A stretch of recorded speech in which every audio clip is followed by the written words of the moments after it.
como fica espiritualmente o espírito de quem fez vasectomia ou laqueadura? Pode virar dívida espiritual numa próxima reencarnação? Poder pode, não é? Porque nós trazemos para a vida física uma perspectiva do número de filhos. Vou ter 3, vou ter 4. Aí chega aqui, a gente acaba fazendo uma laqueadura, uma salpingectomia, uma esterectomia ou uma vasectomia, não importa qual, mas você faz uma cirurgia para gerar a infertilidade nas pessoas ou a própria esterilidade. E quando você vive isso, você, de certa maneira, frustra a encarnação dos que deveriam vir. E aí tem até uma mensagem no livro Atravessando a Rua. O nome da mensagem é Com Menos Ficou Pior. Ele diz que o casal reencarnou para ter vários filhos, e aí os filhos deram muito trabalho, vamos fazer vasectomia. Aí fizeram uma cirurgia para não ter mais filhos. E exatamente o quarto filho seria o que iria ser o arrimo da família. Ele ia nascer por último, mas seria o elemento que ia trazer o equilíbrio. Como ele não renasceu, com menos ficou pior. Então tem essa mensagem de Richard Simonetti na obra dele. Mas no livro Após a Tempestade, Joana de Ângeles traz um material muito bom sobre planejamento familiar, em que ela diz que o homem não só pode, como deve planejar a sua prole. Não só pode, como deve escolher quantos filhos e quando quer tê-los. A questão não está nisso, a questão está como eu decido planejar a minha prole. Quanto menos invasivo é o método que eu utilizo, tanto mais adequado para o meu processo de evitar os conflitos espirituais que eu possa ter. Então, se eu utilizo de um método que leva mais à educação e menos a um processo de intervenção no meu corpo, tanto mais adequado é esse método que eu estou usando.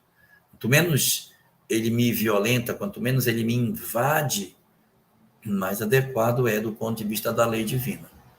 Agora, existem muitas pessoas que devem estar nos ouvindo e que já fizeram laqueadura, fizeram vasectomia, e que podem agora dizer, meu Deus, e agora o que eu vou fazer? Ixi, vou ter que fazer uma reversão da vasectomia, o que eu vou fazer? Então é o seguinte, não é o número de filhos que vai dizer, olha, fulano é realmente um pai melhor, porque ele teve 10, esse aqui só teve 5, ele só teve 2, e o outro só teve 1. Esse é um pai ruim. O outro teve 10, tem muito mais. Então, na verdade, não é o número de filhos que dá a condição de intensidade de amor que a gente possa ter. Se alguém já fez a vasectomia, alguém já fez a salpingectomia, ou esterectomia, ou a laqueadura, sei lá o que fez alguma coisa que hoje está limitado da possibilidade de gerar novos filhos, não torne isso um desespero para a sua vida. Mas lembre-se, a nossa medida de maternidade e paternidade é a intensidade de amor que a gente tem. Então não adianta dizer assim, olha, eu tenho 2, eu queria ter mais. E aí eu fiz a laqueadura, então agora eu vou tentar reverter para eu poder ter mais 2 que me faltam. Que aí eu vou ficar justificado. Não, gente. De que adianta eu ter 4 e tratar os 4 mal? Se eu tiver 2 e amá-los com intensidade e conseguir dar tudo de mim para que eles enveredem pelo caminho do bem, ainda que eles não entrem, mas eu me esforçar para que eles entrem, eu estar a postos para dar a educação que eles precisam, se eu fizer isso, eu estou justificado diante da lei. Melhor seria que tivesse todos? Sim, melhor seria que tivesse. Mas não tenho, então eu vou dobrar o amor nos que eu tenho. Eu só tenho 2 e fiz uma laqueadura, então o que eu vou fazer? Eu posso adotar? Posso adotar. Eu posso apadrinhar? Posso, de repente, não quero adotar. Então apadrinha, procura uma família que precisa de ajuda e apadrinha. Cuida dele à distância, não afasta da mãe. Vai cuidando desse indivíduo bem devagarinho, de longe, assistindo o crescimento dele e vendo o quanto você pode se empenhar na formação desse cara sem que ele seja seu filho.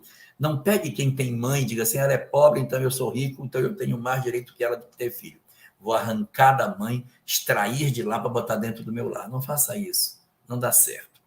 Se tem mãe, apadrinha, Ou seja, adota a família inteira, vê o que ele precisa, do material escolar, visita, traz, mas não desfaça os laços familiares que ele tem.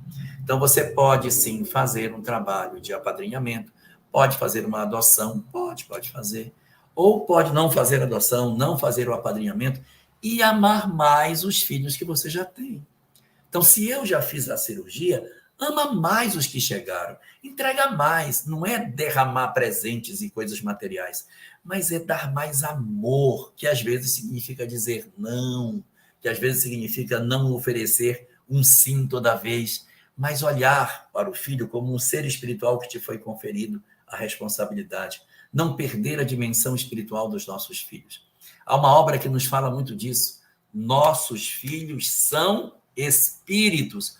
Não é ser fanático, mas olhar para o filho com a visão de que ele é uma alma encarnada que está sob sua responsabilidade e que você tem a responsabilidade de conduzi-lo pelo caminho do bem. Se ele vai entrar ou não é problema dele, mas o seu papel é mostrar o caminho, apontar o caminho, pegar na mão dele, mostrar, meu filho é por aqui, não desistir de mostrar. Ah, mas ele não entrou. Problema dele. Eu mostrei, fui, fiz, me dediquei, fiz tudo o que eu podia. Eu não estou em erro por conta disso. Eu erro quando eu digo, já mostrei 3 vezes, não foi, então agora se dane. Não, eu não desisto de mostrar. Se ele não entra, problema da criatura que estava sob meu comando. Eu tenho que conduzi-lo, mas não tenho que colocá-lo no colo para levar. Tem uma parte que é ele que tem que fazer. Então, para todos aqueles que estão envolvidos nesse drama, em cima da pergunta que foi feita, sim, realmente era interessante que fizéssemos uma outra opção, se possível. Se não dá, se já aconteceu, trabalhemos com o que a gente tem e entreguemos amor, que isso é que é o mais importante para a vida.